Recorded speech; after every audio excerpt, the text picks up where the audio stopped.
Kevin Gordon here from Autosavant.com with our video review of the Uconnect infotainment system that's in this 2012 Chrysler 300C. This is the comfort version, which comes with most of the available options as far as technology go. This car is actually also outfitted with the full-out Harman Kardon upgraded stereo. In fact, the stereo is so big that the rear sunshade that is available on this car is deleted to have speakers that sit in the back deck. So you just want to walk through some of the capabilities of the Uconnect system, and we'll sort of go through it by the layout that Chrysler's decided. First thing to note is the screen is 8.4 inches diagonally. It's a big, bright screen. It isn't the highest in resolution of screens out there, but it does do a good enough job for, what's expected of it. So starting with radio functionality, you get AM, FM, and satellite. The satellite radio feature, actually when you normally turn it on, gives you something that looks like this. So you get your standard Sirius interface.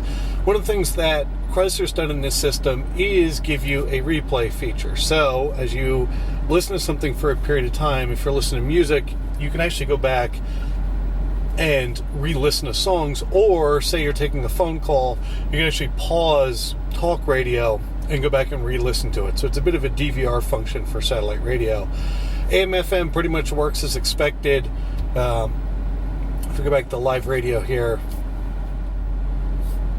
you see you get your presets across the top, and there's 12 of those available per AM/FM and satellite. Next up is the player functions, which gets you iPod integration. We actually have our phone plugged into the car. All that's worked really well, and Bluetooth works really well as well. I'd say it's one of the better, actually, iPhone or USB port integrations, as well as Bluetooth integrations from an audio system that we've dealt with. It does go through and index your entire phone for voice commands when you first plug it in, and that seemed to work okay so far. Next up, your controls. These are controls for your heated and ventilated seats that you get in the C, as well as the steering wheel, climate. You'll do notice you get some hard buttons. So you get a hard knob for fan speed, temperature control, circulation, air conditioning, that kind of stuff. You also get hard knobs for volume, which is nice, and tuning, which is also very nice. You also get an SD slot, and still you get a CD slot, even though I'll be interested to know how many people bother to put a CD ever in the car. The navigation is by Garmin, and if you're familiar with the Garmin navigation interface, you'll be familiar with this. This, I think the big difference is you're interacting with it on a 8-inch screen, which is nice. The other function that they've done is, since each function sort of takes over controls of whatever you're in, they have given you the ability, as when you listen to the radio, to have a sub map screen that appears in the center of the radio settings. It isn't the best of systems, but at least they do allow you to see both things at the same time to deal with them. So navigation, destination entry, I'm actually not going to go through it because it's so standard Garmin, and in all honesty, there's 1,000 Garmin reviews out there. It's exactly what you'd expect, works as well as any Garmin. Is it the best of things out there? Probably not anymore, but it is still pretty good. Phone pairing was very simple. It's sort of the old school, type in 0000 to pair your phone, but found the phone no problem, connected well. Phone call quality's been very good. All in all, have to be pretty happy with it. The next thing I want to go through is the screen that you get in between the speedometer and the tach. And this is a bit of an updated interface for Chrysler. It used to be a just black and white LCD display, and now they've gone to a full color LCD display. It does work pretty well, gives you some additional information. This car, from a technology perspective, also has radar guided cruise control. That we'll talk a little bit, and if you haven't seen it, take a look at the full video review of the car. We'll go through that piece. One thing, believe it or not, that I actually like is the fact that this car will give you just an LED display of whatever speed you're traveling. As wacky as it sounds, it's actually nice to just run it in that function, so at a glance you get a really clear view as to what speed you're going. So if we go through the nav screen and bother to pick a point of interest, we'll look for the nearest fuel station.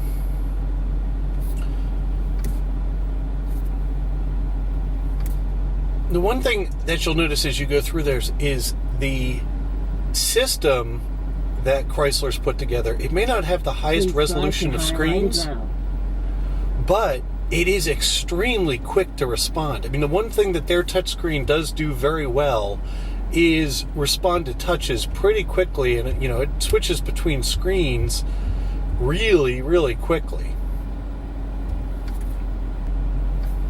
The other thing you'll notice about the information display that shows up between the dials is it does replicate all the navigation instructions, and it does so pretty clearly and pretty brightly.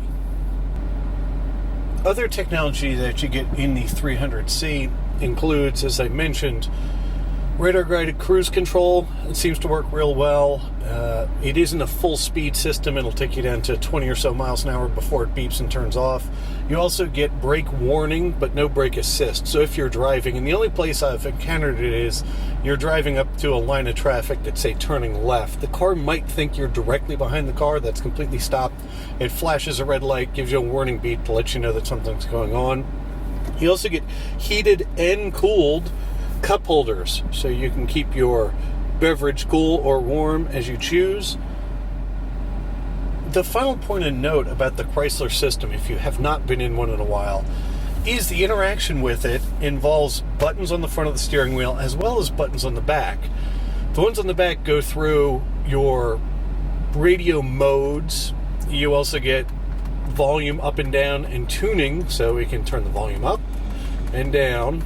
And then you also get tuning through your tracks. Actually, if you go back over to player, turn off the map, you'll see that with this you can go up and down through the channels. And that's because the left side buttons do interact with the information display between the speedometers, and the right side buttons deal with the cruise control. So overall, the Chrysler system's pretty good. In this class of car, the non-pure luxury segment, it's definitely very, very competitive. It's fast. It is clear and bright. There's two big issues. One is it's so heavily dependent on being a touchscreen, which I can understand and I'm okay with. But the problem with this one is where it's set in the car, and I'll show you a picture of it, it can completely get washed out by the sun. So, with no shroud around this, they haven't done quite enough work with the screen to get it so that it can't be washed out by the sun, and that's unfortunate. But outside of the fact that it's touchscreen only really to interact with, there's no control knob or any other way. It's true you still get tuning knobs, which again is a plus. And the washed out piece, it's a pretty solid system and really a good entry for Chrysler into the infotainment world. So as usual, I'm Kevin Gordon from AutoSavant.com. I look forward to talking to you guys soon.